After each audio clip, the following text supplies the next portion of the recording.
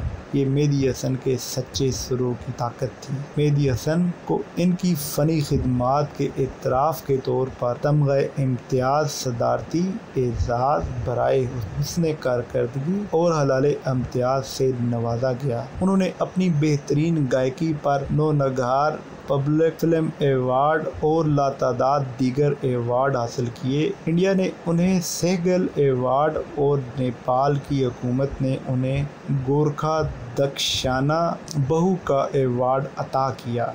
कोयटा में होने वाले एक गज़ल कंसर्ट में मेहदी हसन को स्टेज पर मधु करने से पहले मौलाना कौसर नियाज़ी ने एक शेर पढ़ा। बेसाख्ता पुकार उठा अंजुमन तमाम, फन आप पर है हजरत मेहदी हसन तमाम। और मलका तरन्नुम नूर जहान ने कहा था, मैंने तान सीन का सफ़र नाम सुना था, इनको देखा मेहदी हसन के रूप में है। तवील अदालत के बाद मेहदी हसन का 13 जून 2012 को कराची में इंतकाल हुआ, जहां वो नॉर्थ कराची के मोहम्मद शाह कब्रिस्तान में असूदे खाक। दोस्तों, ये मेहदी हसन की बायोग्राफी थी। मैंने कोशिश की मैं आप तक पहुंचा सकूं ताकि ये याद रह सके कि हमारे मुल्क के भी हीरो हुआ करते थे या अब भी हीरो हैं, लेकिन हमें नजर नहीं आते।